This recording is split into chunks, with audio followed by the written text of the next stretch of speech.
توی این قسمت میخوایم بیایم پروژه رو به PostgreSQL متصل بکنیم.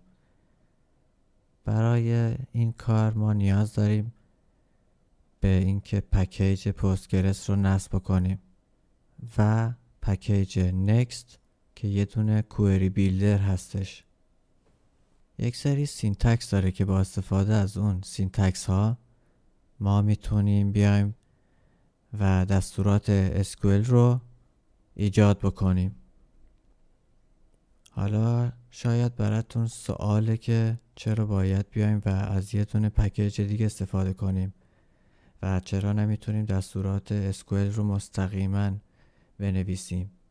چیزی وجود داره به اسم SQL Injection، نوعی حمله که هکر با وارد کردن کد SQL در ورودی ها کوئری رو خراب یا خطرناک میکنه. همونجور توی مثال میبینیم یه دونه کانست ریزالت ایجاد شده و یک دستور SQL هست و در اون سیمیکالن ما یه دونه وریبل داریم که اگر کاربر بنویسه /or 1 برابر با 1 دوتا دش، کوئری تبدیل میشه به این چیزی که میبینیم و این خطرناکه. Next چجوری جلوی این حمله رو میگیره؟ Next به جای چسباندن متن از prepared statement استفاده میکنه، یعنی مقدارهای ورودی رو به عنوان داده میفرسته، نه به عنوان بخشی از SQL. Next به طور خودکار ورودی ها رو اسکیپ میکنه. اسکیپ به چه معنیه؟ یعنی جدا کردن دستور SQL از داده ها، جلوگیری از تفسیر داده ها به عنوان کد. بنابراین اینجکشن امکان نداره. خب ما میخوایم بیایم و یه دونه کانکشن ایجاد بکنیم که بتونیم به پوستگرس متصل بشیم. next file.cjs. این فایل تنظیمات next.js هست که برای اتصال به دیتابیس و اجرای مایگریشن و سید ها استفاده میشه. حالا سید چیه؟ در واقع سید داده های اولیه برای دیتابیس هست. برای مثال کاربر پیش‌فرض، تنظیمات اولیه، دسته‌بندی ها، آیتم های نمونه با یک دستور دیتابیس رو پر میکنه و شما میتونید با استفاده از کوپایلت یا چت جی پی تی یک سید برای خودتون درست بکنید تا در واقع داده های پیش‌فرض داشته باشید.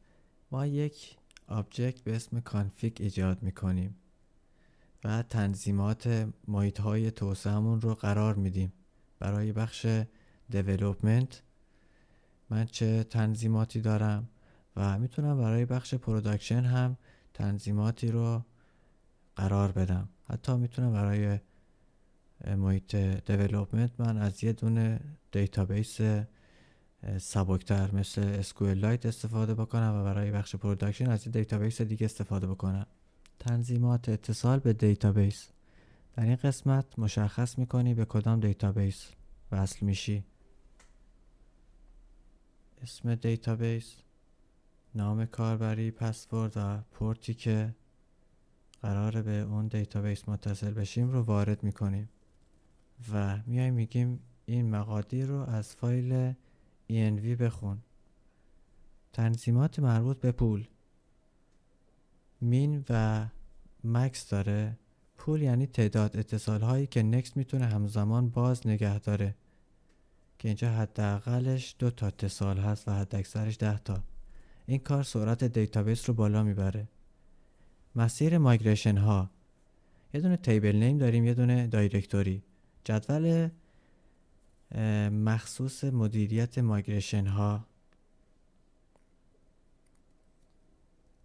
توی دیتابیسمون یه دونه جدول داریم و اونجا میتونیم مایگریشن های خودمون رو مدیریت کنیم. و یه دونه هم دایرکتوری، مسیر فایل های مایگریشن. بخش پروداکشن یا سرور، این بخش دقیقاً مثل دیولپمنت است ولی برای زمانی که روی سرور واقعی مثل حالا ورسل، رندر اجرا میشن. یک سری تنظیمات رو بعد من کلاینت رو هم اشتباه نوشتم.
خب اینجا میخوایم بیایم یه دونه فایل DB ایجاد بکنیم، اتصال به دیتابیس رو مدیریت میکنه.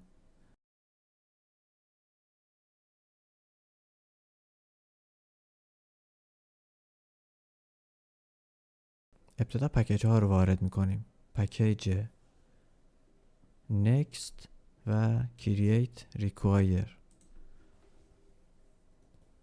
next برای اتصال و اجرای کوئری ها، تایپ next فقط تایپ ها رو از next میاره تا تایپ اسکریپت بتونه نوع داده رو بررسی بکنه. create require چون فایل next فایل ما پسوند CJS و یه دونه common.js، برای ایمپورت کردنش باید از این تابع استفاده بکنیم. خب این خط کد به ما اجازه میده که common.js رو داخل ES ماجیول ایمپورت بکنیم. config توی فایل next فایل تعریف شده و ما اون رو ایمپورت میکنیم که شامل دیتابیس، مایگریشن ها و کلاینت بودن. خب اینجا انتخاب محیط دیولپمنت یا پروداکشن که ما توی نود env یه دونه environment تعریف کردیم و اون رو ایمپورت میکنیم تا بسته به نوع محیطمون تنظیمات و کانفیگ های متفاوتی داشته باشیم. پس این نود env متغیر محیطی نود هست که مشخص میکنه پروژه در چه محیطیه. اگر مشخص نباشه به صورت پیش‌فرض از development استفاده میشه.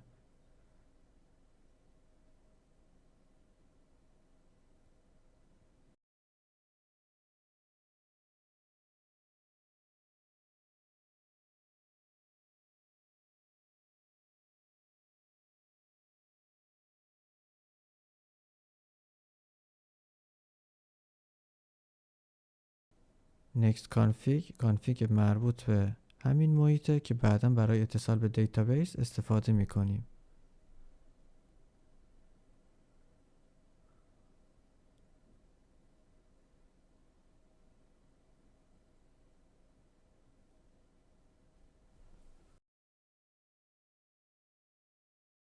اینجا یه دونه سینگلتین ایجاد میکنیم.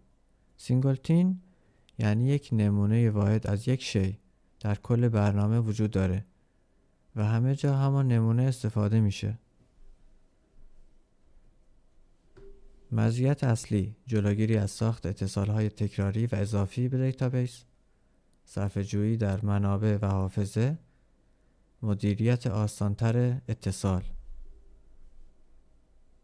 تابع getDB بررسی میکنه اگر اتصالی وجود نداره یه دونه اتصال جدید ایجاد میکنه. با این روش همه جا پروژه میتونه از یک اتصال استفاده بکنه. سینگلتین پترن. تابع closedDB وقتی میخوایم اتصال رو ببندیم این تابع رو صدا میزنیم و DB destroy اتصال های باز به دیتابیس را آزاد میکند. سپس DB میشه نال. اجازه میدهد دوباره اتصال جدید ساخته بشه. استفاده از این تابع مخصوصا در تست‌ها یا هنگام خاموش کردن سرور مهم است. اکسپورت پیش‌فرض به ما اجازه میدهد فایل را اینطور ایمپورت کنیم.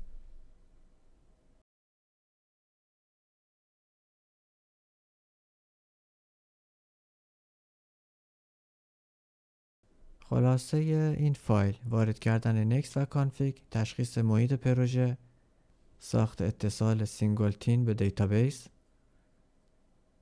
تابع باز کردن اتصال، تابع بستن اتصال، استفاده از اکسپورت پیش‌فرض برای راحتی. خب با استفاده از این دستور میتونیم یه دونه مایگریشن جدید ایجاد بکنیم و بگیم که یه دونه تیبل تودو برایمون ایجاد بکن و بهش بگیم که نکست فایل ما توی روت قرار داره و اسمش نکست فایل با پسوند CJS هست.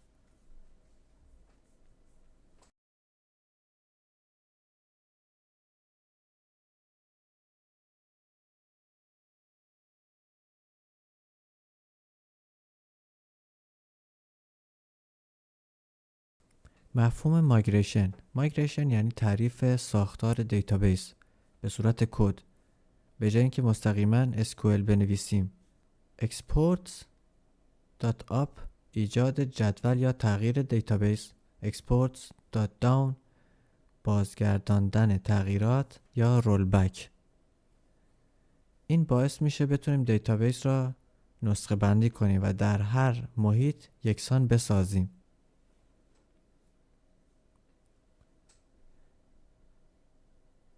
فایل مایگریشن ما به این صورته که ما میایم و یه دونه جدول با استفاده از دستور create table یک جدول جدید به اسم todos ایجاد میکنیم. ستون ID یک ستون عددی خودکار auto increment ایجاد میکنیم. پرایمری در واقع اون رو کلید اصلی جدول تعریف میکنیم.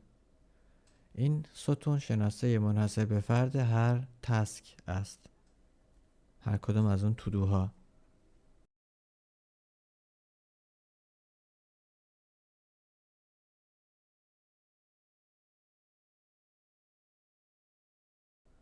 ستون عنوان ستون متنی با طول حد اکثر 255 تا که حالا تعریفش نکردیم ولی بعدا میتونیم تعریفش بکنیم.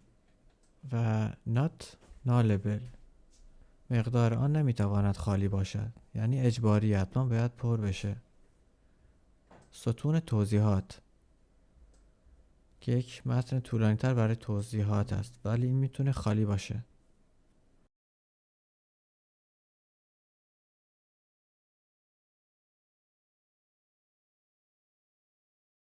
ستون وضعیت انجام شده مقدار ترو یا فالس رو میگیره و پیشفرضش انجام نشده است.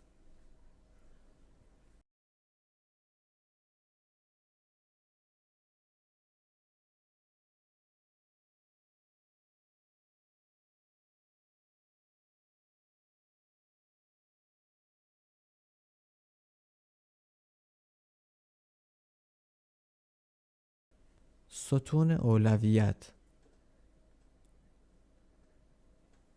عدد صحیح برای اولویت تسک، مقدار پیشفرضش 1.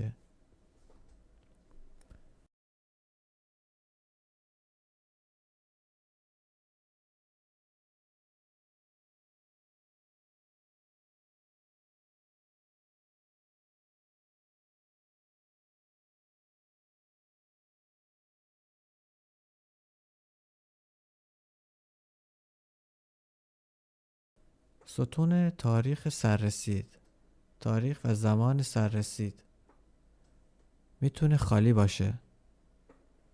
کی اون تسک قراره تموم بشه، در واقع اون ددلاین ما برای اون تسک.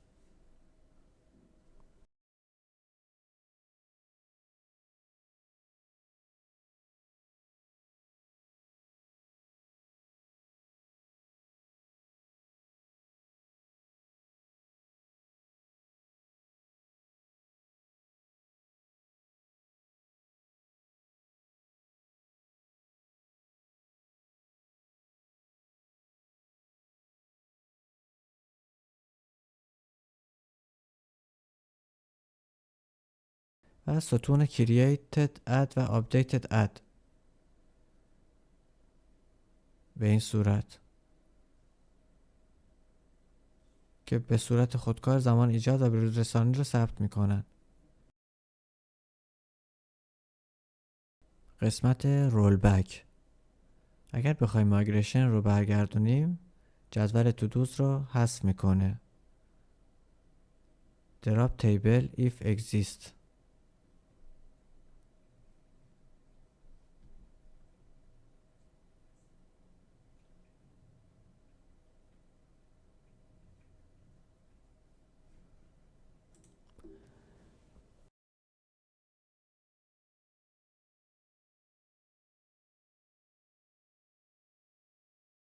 با استفاده از دستور migrate latest ما میایم آخرین مایگریشن خودمون رو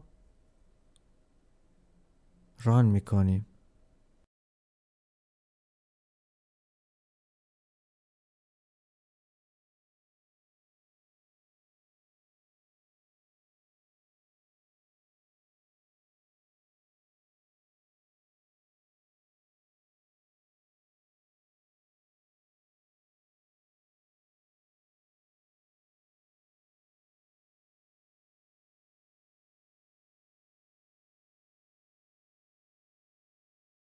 و یک ارور میبینیم. میبینید که من به جای کلاینت نوشتم کلینت.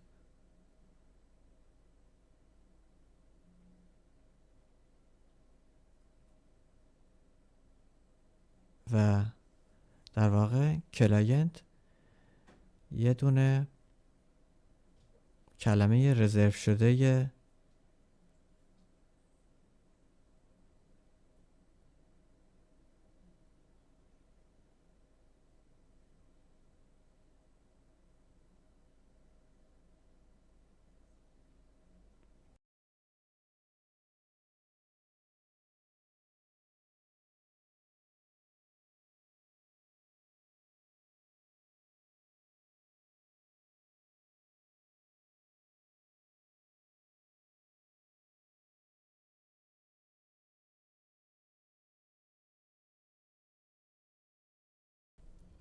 ارور بعدی به این معنیه که نتونسته دیتابیسی رو در حالت اجرا پیدا بکنه که بهش متصل بشه.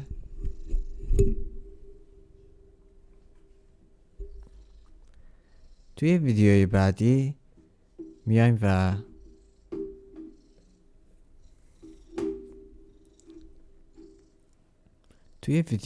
کار رو ادامه میدیم.